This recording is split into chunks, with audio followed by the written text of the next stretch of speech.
Okay, so in this video, we eventually are going to talk about the introduction or go over the introduction for Philip Q. Yang's text, Ethnic Studies, Issues and Approaches. But I wanted to start us off with kind of setting a groundwork for the premises of the ethnic studies frameworks, and those come from a different text. Rethinking Ethnic Studies was written in 2019 or published in 2019 by a group of scholars to aid K-12 teachers in incorporating ethnic studies into their classrooms. Though it's full of insights, I didn't want to assign it to you all as reading, as additional reading, but periodically you will see that I include content from that text as supplemental information in order to aid in our learning process. So they offer, in their introduction, they offer 4 basic premises for ethnic studies frameworks. The first being that all human beings have holistic, ancestral, pre-colonial roots upon our planet. So everyone has a history that starts beyond where the dominant narrative positions them. Most often than not, the dominant narrative positions people of color's history at that moment of conquest. So in most disciplines, focus studies disciplines, African American studies, Asian Am, Native American, Latin American, Chicano studies, Pacific Islander studies, Arab studies, all give a longer history, right? But we tend in dominant society and in dominant academic discourse only receive the history from the point of conquest. This derives from a need to counteract the erasure of people's histories before conquest.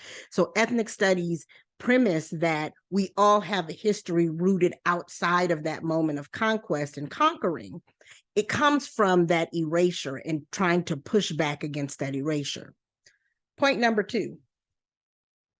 For many students of color, colonization, enslavement, and forced diaspora attempted to eliminate and replace their ancestral legacies with Eurocentric colonial models of themselves. Okay, so for this one, diaspora, first of all, diaspora means the disbursement of, right?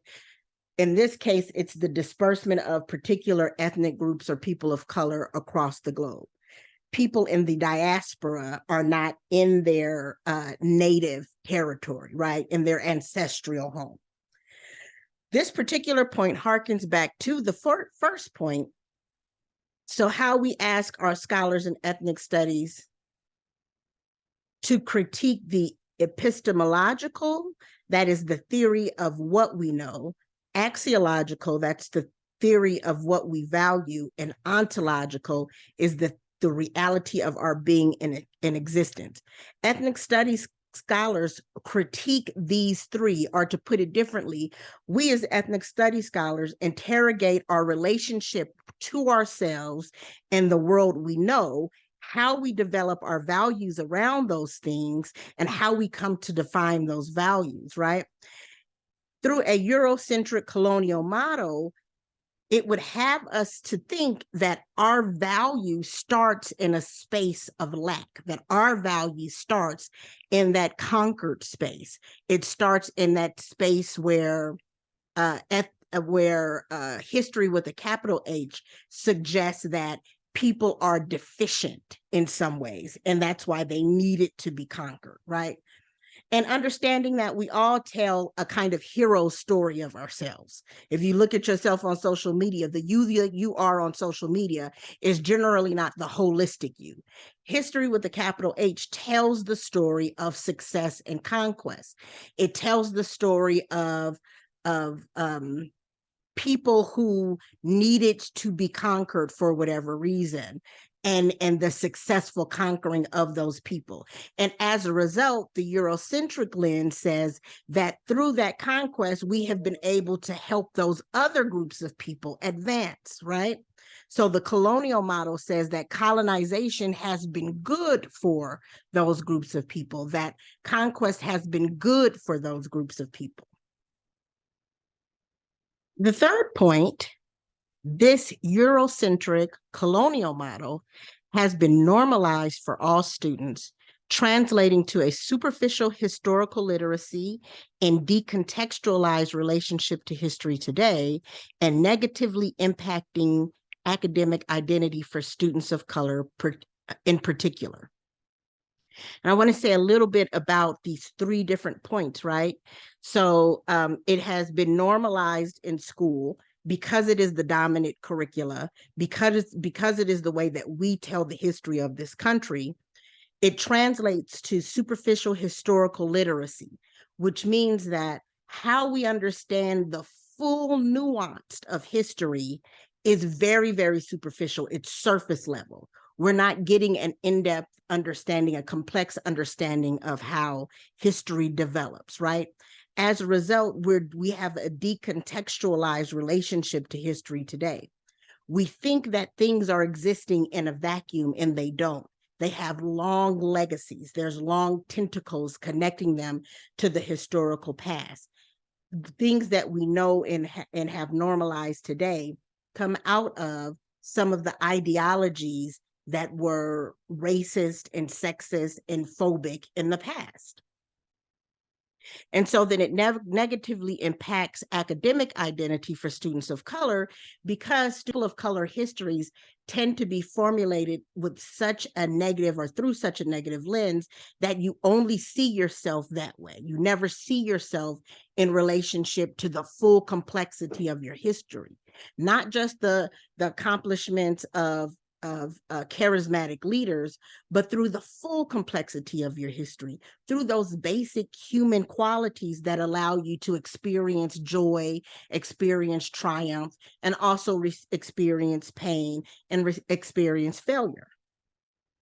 The fourth point, in order for colonized students to initiate a process of regeneration, meaning reconnecting to your generational past, which the first point alludes to, revitalization, restoration, and decolonization, they must honestly study this historical process as a fact of empowerment and social justice. So you must study the history with a capital H for all of the ways that it is producing a language of other people. And you must study the histories of those other people so that you get a fuller context of what folks have contributed to society, or what their experiences are, their traditions and their cultures, what kinds of things create meaning and complexity for them. This next slide is the tree of culture in ethnic studies pedagogy. Pedagogy is the method or practice of teaching. So it is the ways in which a instructor decides how to teach something and their rationale for teaching in a particular way. This particular illustration shows how we engage with ethnic groups socially, how dominant culture engages.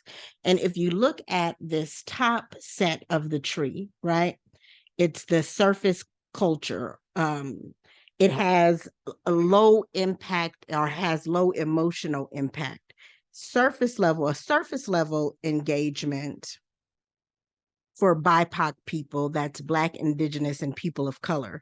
The surface level engagement has low emotional impact or investment. We often see these forms during those different kind of ethnic and racial group history months, when a company or organization wants to put together some kind of event to honor a particular group of people. So we see them dressing up the part in clothes and games. We'll see dances and art representation, cooking and food. Those kinds of things don't really dig deep into the cultural roots. They offer a surface level investment or involvement in a person's culture, right? If you look at the trunk of the tree, we see what they're calling shallow culture. It's a high emotional impact or a higher investment.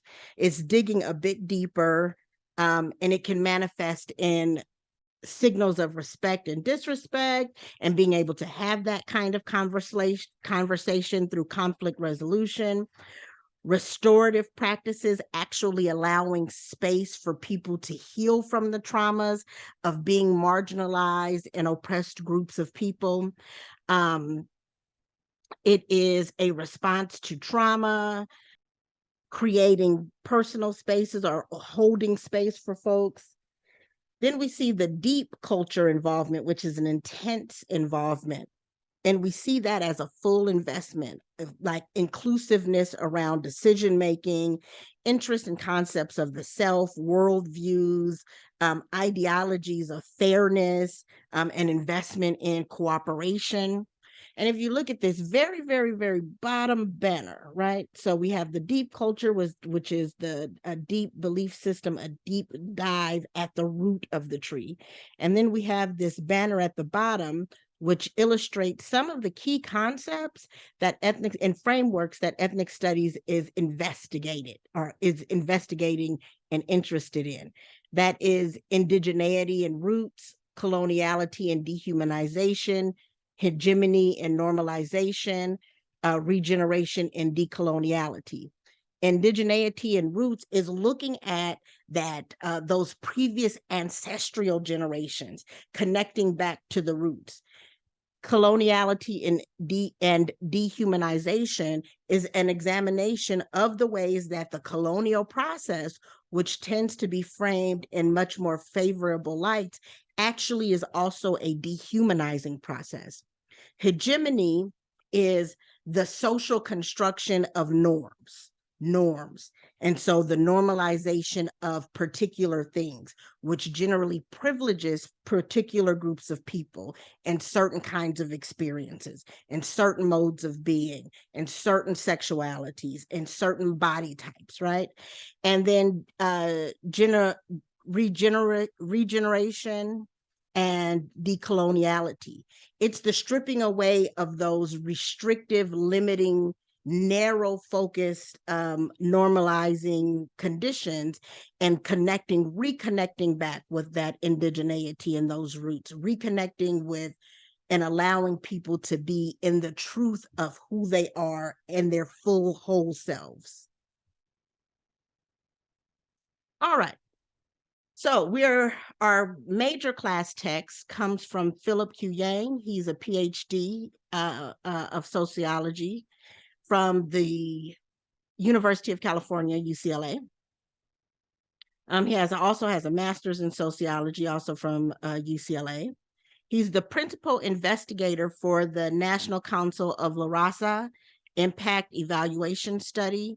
We'll talk about La Raza a bit later in a few weeks when we're talking about Chicano histories. His interests are in immigration, race and ethnicity, Asian American citizenship, demography, and quantitative methodologies. This text is actually pretty heavy-handed with quantitative methodology. It leans more towards the social sciences studies of ethnic studies and not through a more humanist study of ethnic studies.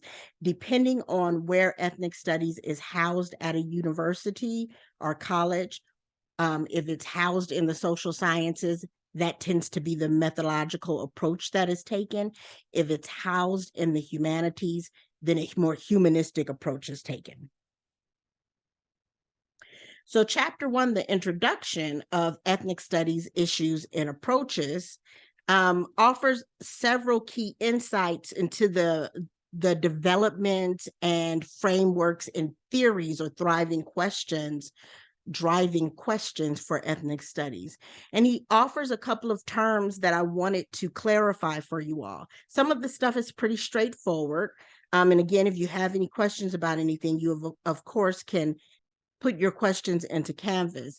But there were key points, and you can use this as a study guide. But there are a few key points that I wanted to talk with you about. He uses the term assimilationist or assimilation theory. Assimilation theory asserts that immigrant or ethnic groups become more aligned or similar in values, behaviors, and belief systems with the more dominant group through either a linear pathway or a more segmented pathway?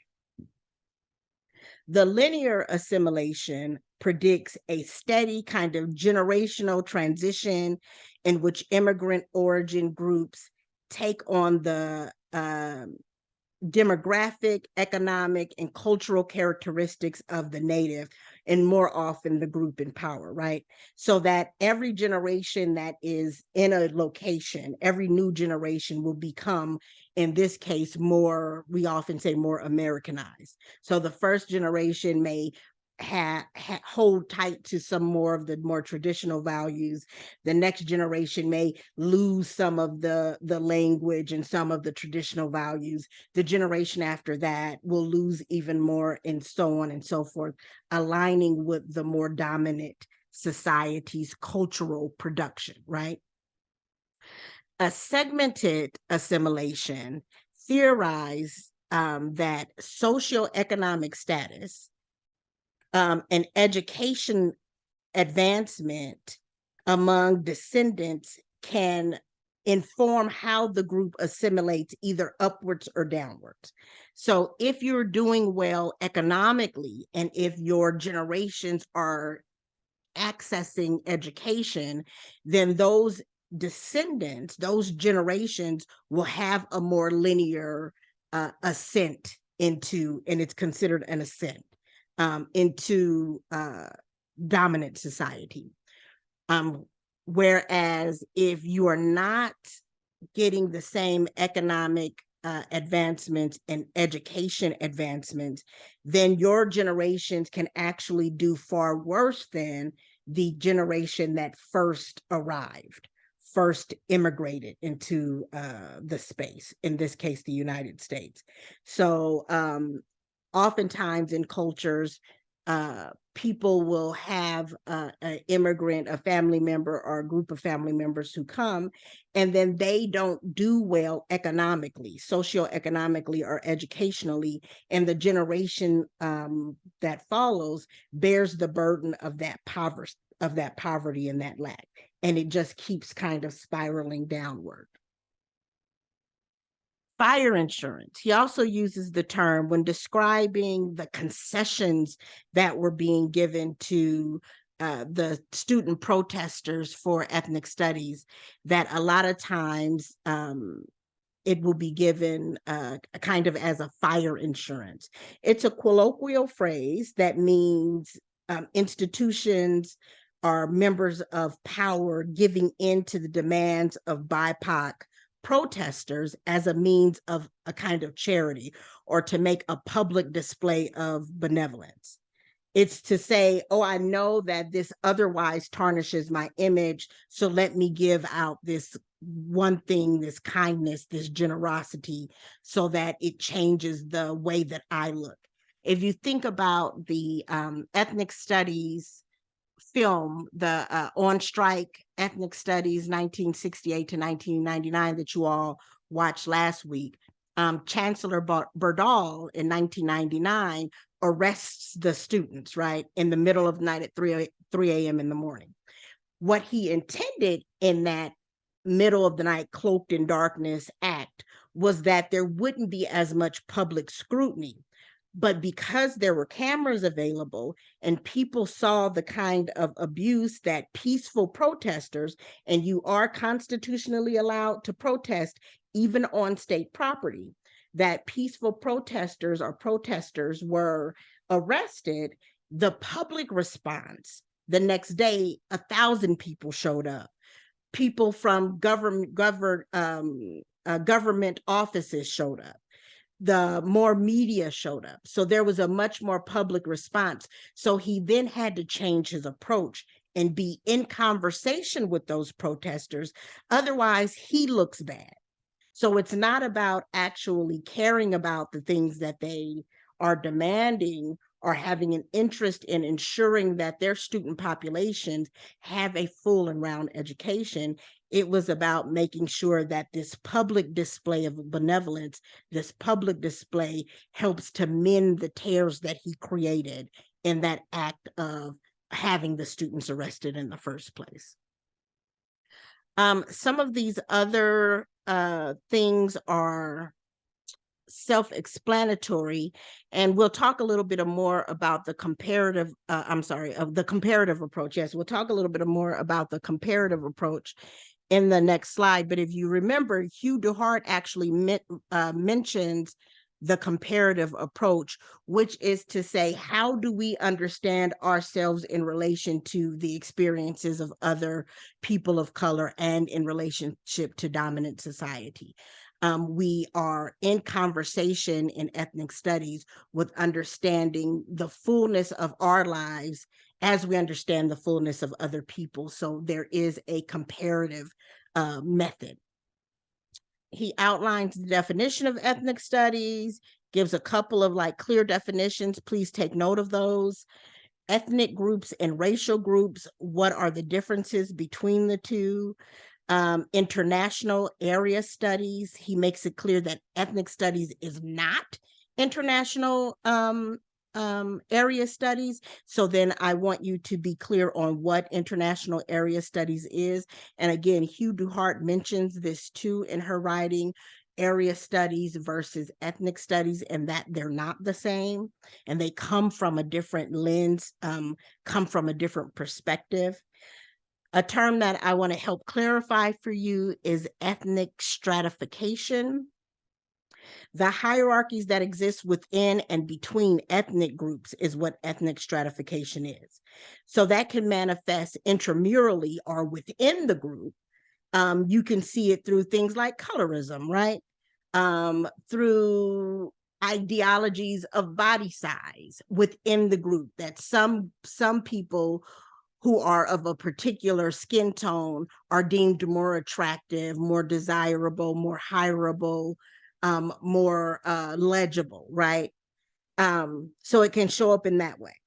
It can also show up outside of the group or interrelationally, in our relationships with other groups. And it can also look like colorism. It creates social positioning where we have some ethnic groups who are deemed more successful. If you think about or have ever heard of the model minority myth, that's a manifestation of the interrelational ethnic stratification, where outside of the group, dominant society will say, well, particularly for the model minority myth, that, well, Asians were able to migrate here successfully, and therefore all other racial groups, if they're not experiencing success, it's because of their lack and their failure. I also gave you a couple of key concepts. He mentions that the TWLF, and what is the TWLF, is rebellious. I want you to think about why that is. He lists 4 things that created the low ebb in ethnic studies, that there are 4 things that contributed to the kind of removal of ethnic studies programs. He mentions what are the salient features of the maturation of ethnic studies. So what kinds of things develop in the maturing of ethnic studies? What are the components of ethnic studies that he lists, and what makes ethnic studies different from international studies? So if you're defining international area studies, then that also answers that same question. There's a couple of key quotes that I wanted to point your eye to.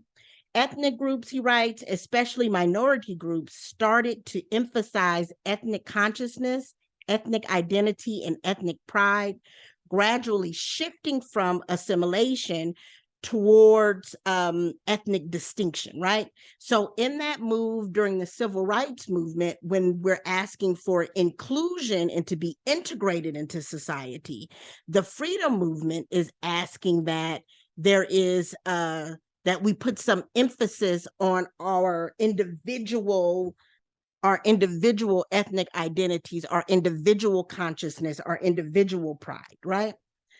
The other quote is, ethnic studies is a scientific inquiry into ethnic groups and their interrelations. It pursues knowledge that will advance the interest of the traditionally underprivileged ethnic groups and will help achieve eventual equality among all groups. Ethnic studies is not just about social justice. It is very much an inquiry into the experiences and relations between ethnic groups and their relationship to dominant power and dominant structures.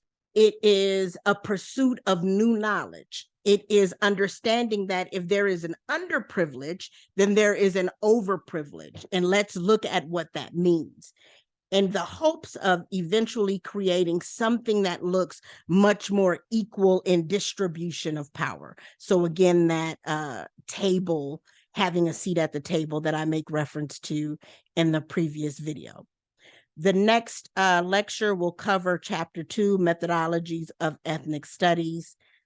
So I will talk to you in the next lecture.